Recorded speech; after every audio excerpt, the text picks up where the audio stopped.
shadows. So don't give me darkness, I had those. I just wanna shine like the sun when it comes up. Run the city from the rooftops. 'Cause today is gonna be my day. I just wanna climb to the top of a mountain. Stand tall when I'm falling. 'Cause today is gonna be my day.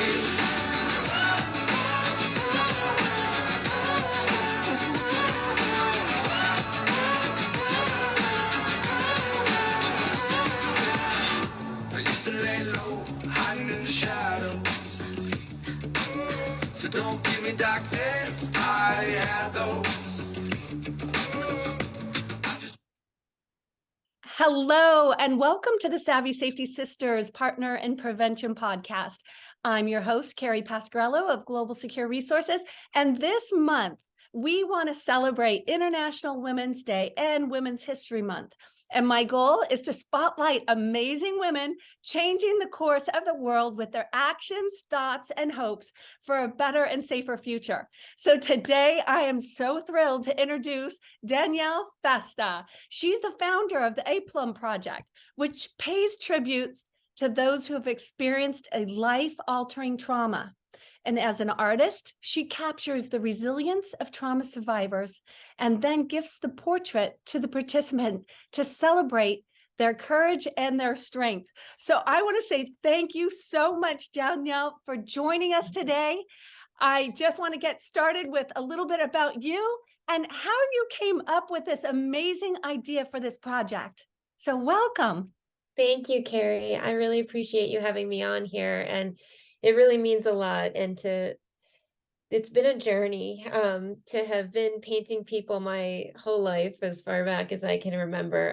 It's never meant so much to me as it does now when I am painting people who have been through so much, but I'm able to reflect back to them the strength that they don't, some of them see it, but some of them don't see it the way that I hopefully am able to bring out and show that they have that resilience. They've gotten through something so hard, but they're on the other side of it. And then that becomes an inspiration for others who are not there yet, that there is something to look forward to. So how I've started was personal. It was a family.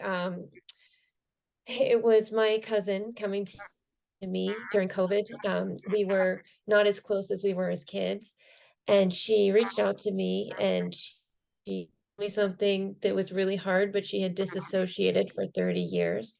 She had been abused by my uncle and her father as a child. And this was really hard for me to hear. And at a time where I couldn't even go and give her a hug because of COVID.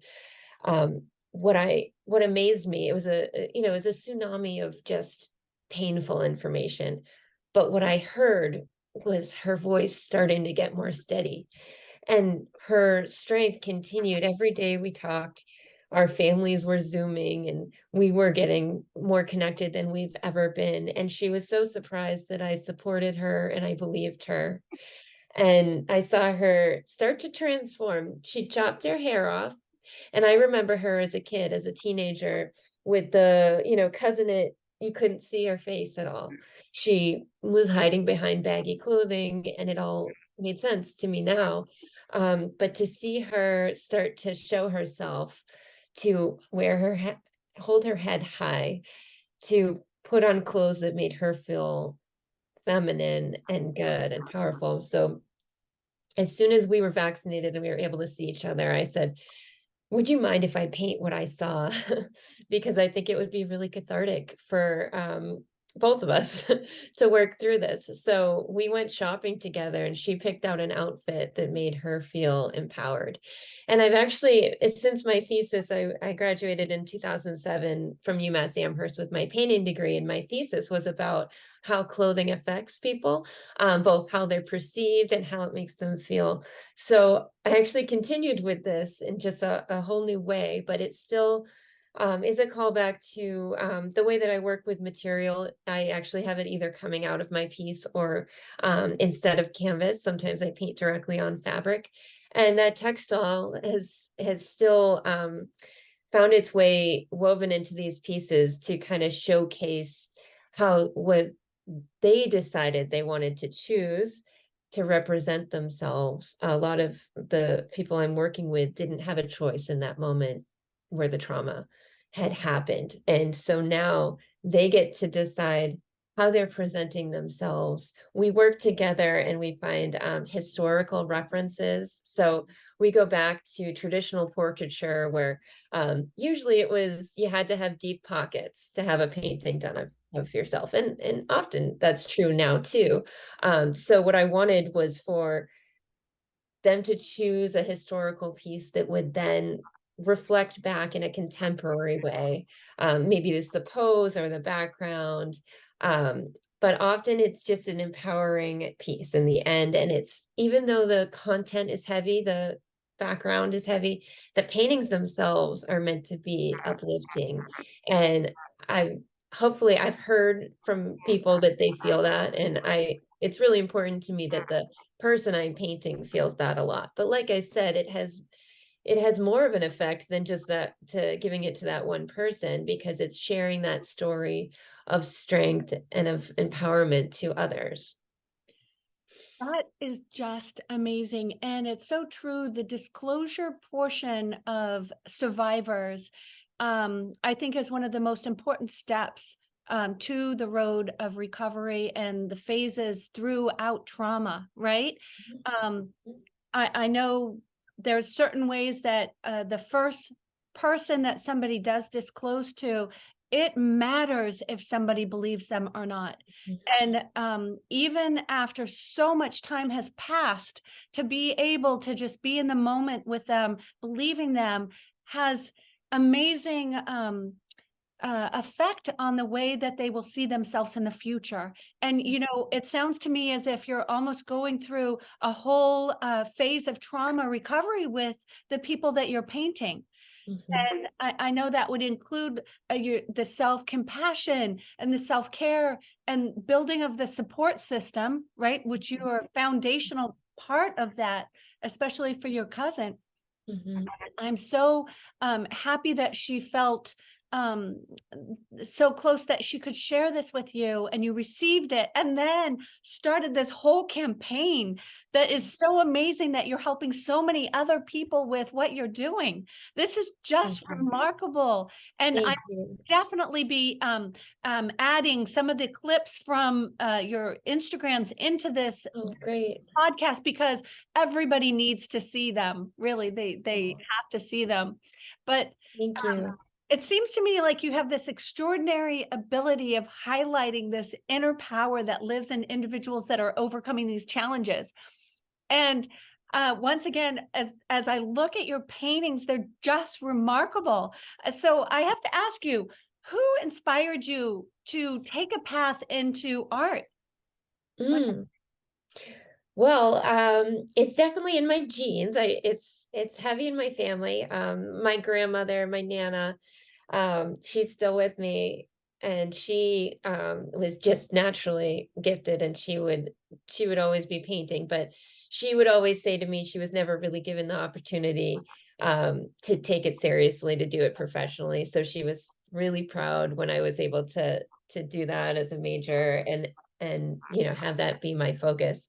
My mom was also an interior designer, so she would take me to the paint stores all the time, and I would be like a kid in a candy shop, but a kid in a paint store.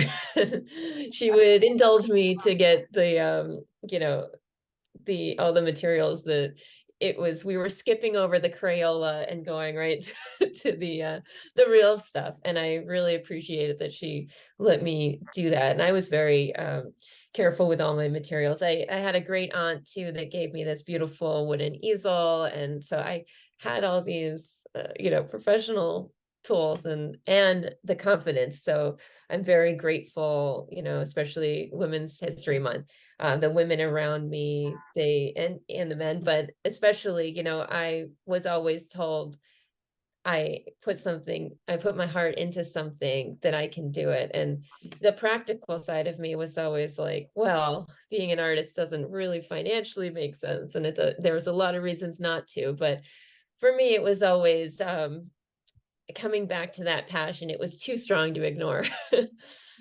And And how wonderful to have that, to have your grandmother see all that you've accomplished. She just must be so excited, because if we do go back many years ago, it was probably much harder for that generation to be able to go and buy, these paints and the material that's needed. They were busy supporting a family and working in the house or working outside of the house. And so for your grandmother, this must be such a joyful time to be able to watch you just grow and bloom in front of her. Now, I have to say, I've seen a lot of your work, and I noticed that you incorporate this 3D like formula into what you do. Can you tell me, how did you develop that? Because it's so interesting. Yeah, thank you. It evolved in my thesis when I was in college, and we had to kind of hone in on what is our personal style. And I loved painting people, and I loved painting fabric.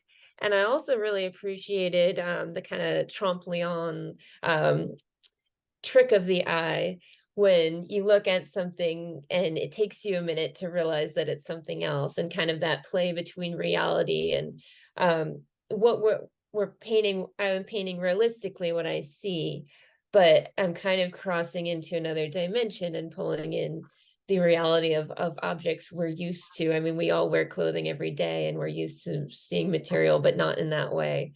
So yeah, I ended up experimenting with that in my thesis, and I've developed some more. I guess I've experimented all along the way, and I've dropped some things that didn't work. So I've ended up in a spot where most of the time my transitions are pretty smooth, and that's what I like, the double take, that you're not quite sure what's real and what's painted. Yeah, it's such a joy to find these like hidden treasures in your paintings, really. Thank And you. now I've seen some videos of you, and you were like building your stretch bars. So you do like everything. Can you like explain your process and what it looks like from beginning to finish? Yeah, absolutely. So I've always thought it was very important that I take the photographs. So when I'm able to, a lot of the people I'm working with are not in New Hampshire. So I've found a way to either get to them, or they've come to me, which has been incredible. And that's just a whole nother level of really engaging and getting to know them. So that's been incredible. But so I'll start with a DSLR camera, a nice digital camera, and I have a zoom lens. And so I don't have to be right up in their face, but I get a lot of nice detail references, because I work in the hyper realism. The better references I have, the better it can translate into a piece. So like I say, I have them start with a historical pose. So if we go even farther back to that, if it's someone I don't know at all, we do several Zooms to get to know each other. If we're not nearby, if we're close enough to get coffee, that's what we do. And I just listen. That's a really big part of this process, is just absorbing what they're willing to share with me. And every time, I'm so grateful that they trust me with their story. And not all, it doesn't always appear in public, but for me to know the story really helps me translate into the piece. And so my once I start working, I'll stretch, sometimes fabric, sometimes it's a linen, a raw linen. And sometimes I'm working on the background to represent the trauma. So when I'm working together with a subject, we talk about color, if there's a meaning for them around the trauma they experience, if they can relate to a color. Sometimes I'll use some drawings in the background that kind of come to me in a more abstract way to represent their trauma.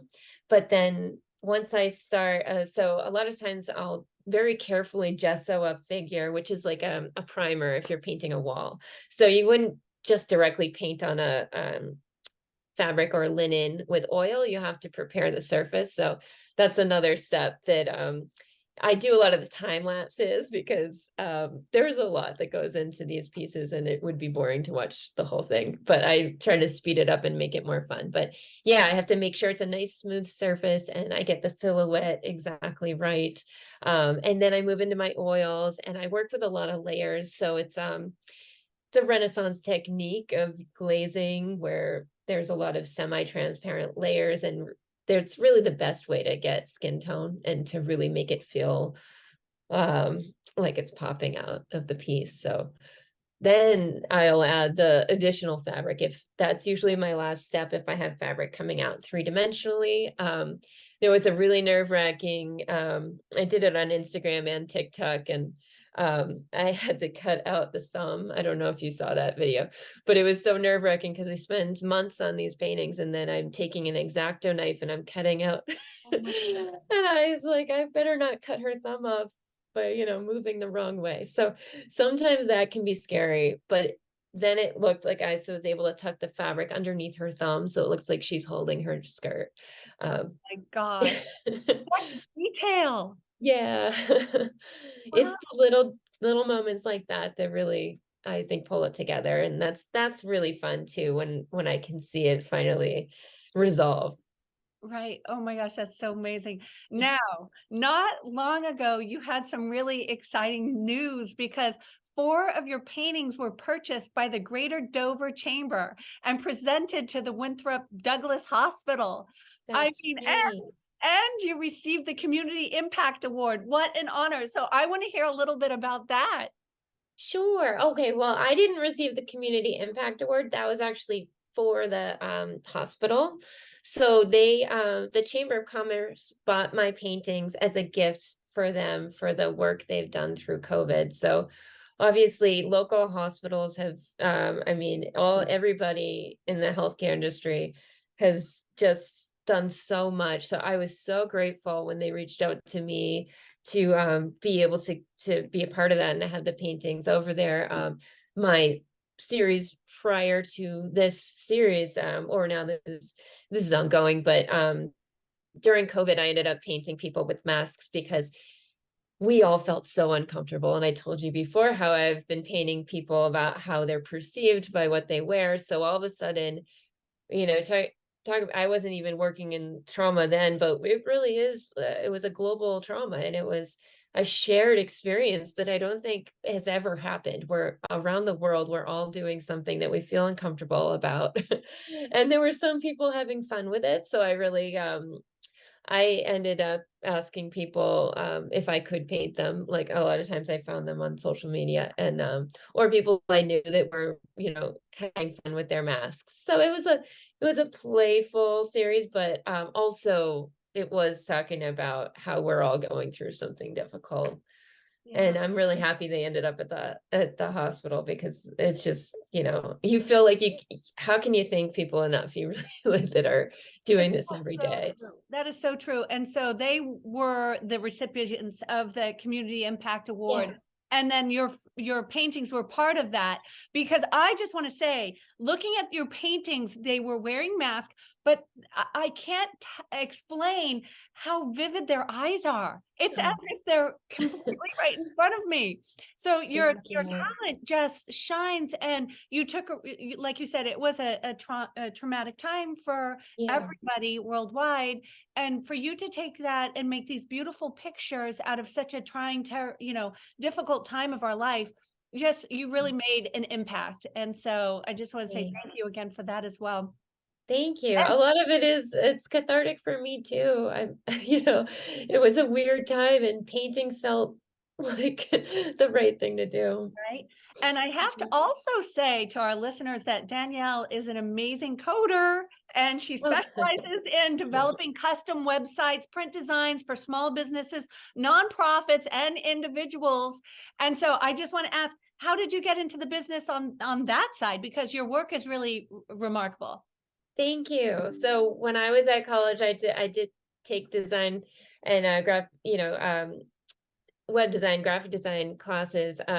I think I mentioned before that there was that practical side of my mind that said, well, being an artist doesn't make financial sense. So this was, started off as kind of a safety net, but I ended up finding a way to do both, and they actually serve me in incredible ways. I'm able to divide up my time and also make some income, which has helped, for a long time subsidize my painting. And now I'm finally at a point where we're equal, or even my artwork, and opening up a gallery in New Hampshire, I'm able to focus more on my art, but I'm still able to continue to work with some incredible clients. Like, I'm able to engage with people that are doing all kinds of different things, because I don't know. For me, I'm not a somebody that can just stay in my studio and do the same thing all the time. Variety is, I think it's interesting.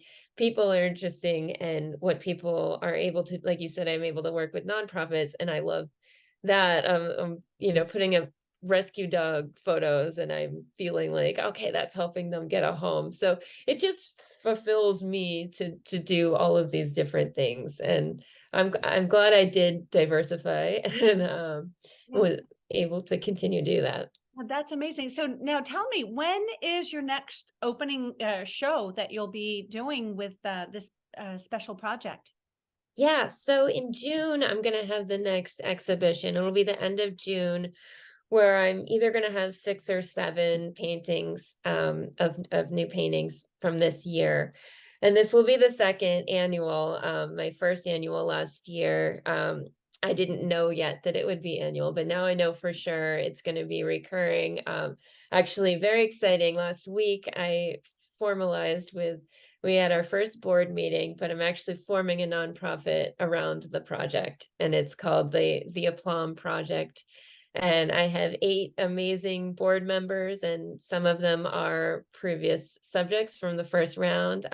One of them is my cousin, who helped me start this all. And I'm so humbled, and I feel supported, and I feel like I now have the backing to help give this legs and formalize it and make sure that I'm doing right by everybody that I'm able to paint. And since the requests keep coming, as long as they keep coming and people keep trusting me to do this, I'm going to continue to do it.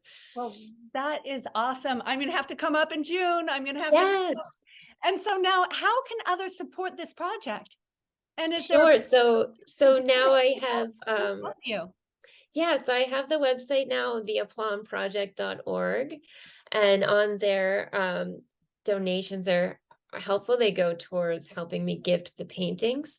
I'm also expanding on doing some community outreach events and some healing and in the arts projects with the subjects and other people that I know that are engaged in, whether they're ready for a painting or not, they can still engage and do some of the activities that I'm presenting. So that has been really amazing too. The part that I couldn't have predicted is the community that has evolved after starting this project.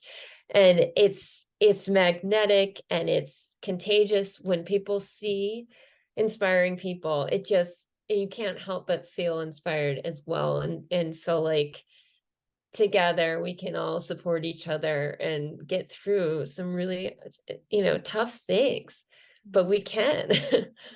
And so, yeah, on the website there's more information, and there's also information on how to apply if you're interested in doing a painting with me, or just getting involved in other ways.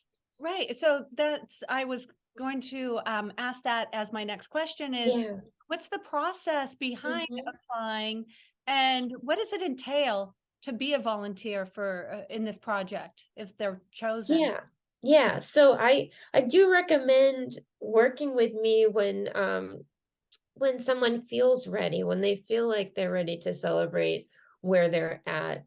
Um, if anything is too fresh, it could not be the right time. So the people that I've been working with, I have an application online, and I talk a little bit about what I'm looking for a process. And like I said, we try to meet up physically. So logistics, making sure that can happen. And then working together to get to know each other. So being open to having me get to know them, and then having the fun part of going through. I create a Pinterest board and we come up with some historical reference that I think would be fun, and then they pull in some ideas, and then we talk about outfits and what makes them feel the most empowered. So that it's a long process before the painting, before I pick up a brush. But so people should be ready for that. But and then also being able to come up for the exhibition, that's been a big part of, I think I said the unexpected part is the relationships, that the bonds that have happened between the subjects and between me. So being there for the opening would be a great thing. So, but we have, I've had someone as far as Texas, and she's come, so we can, and I've gone to Tennessee and DC and New York, so we can make it work. So don't hold back on applying, because logistics, we'll figure it out. Amazing. So people can find you. I'll make sure to include your LinkedIn profile, your Instagram handle. I'll put that all in the bio for the podcast. And so I just want to say thank you so much. And I want to ask, do you have any last words that you would like to share with the podcast group? I'm so grateful for the opportunity to be able to talk with you, and I'm so glad that you're able to highlight the project, and I am really looking forward to continuing this work and hopefully showcasing it and inspiring other people.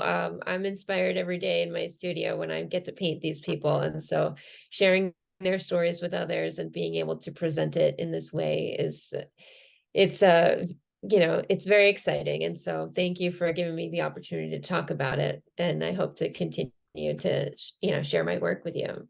Oh, that's awesome. Thank you so much again for all that you're doing. And I think what I'd like to say is nobody ever wants to experience trauma, but if it does happen, there are a lot of people and resources available. And I have to say, as a person that has worked in direct services with victims and survivors and their significant others, I know there's a lot of hope out there.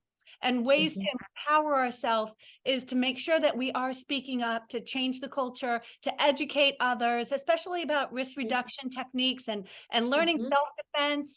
And we really want to start incorporating bystander strategies to really give people tools to interrupt processes of harassing behavior when we see it. So I think another thing that I would like to mention too is we want to be able to talk openly about domestic violence, about gender violence, about intimate partner violence, and other ways to stay safe in this world. And so today I'll end with, if you have a friend or you're in need of any type of help, please reach out to the following resources, and I'll make sure that I include them in the link for the podcast. And that's Growing Through Trauma. We have another really helpful link for phases of trauma recovery. I'll also add in the RAIN hotline, Pathways to Safety, Love is Respect, No More, and the RAD system, which is a self-defense program. And please share this podcast and help us bring awareness to this amazing project that is growing through trauma and helping so many people in such a profound way. And I just want to say thank you so much, Danielle, for taking the time to talk with us today. We're grateful for this in-depth information and the knowledge that you shared with us.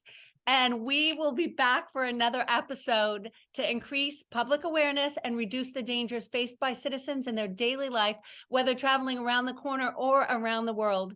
And so don't forget to hit that follow button and subscribe. And we'll see you at our next podcast, the Savvy Safety Sisters Partners in Prevention podcast. Thanks again.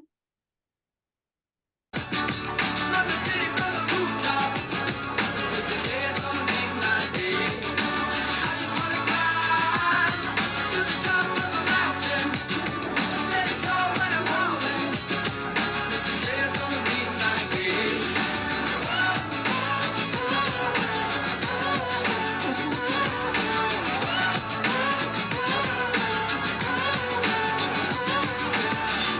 I used to lay low, hiding in the shadows.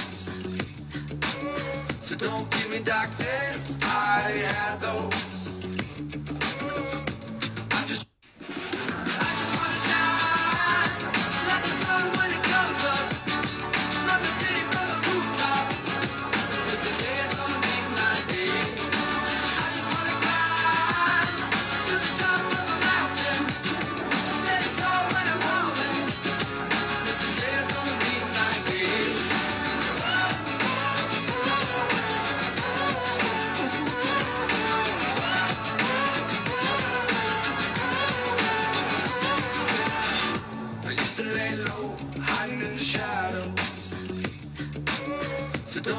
darkness, I had those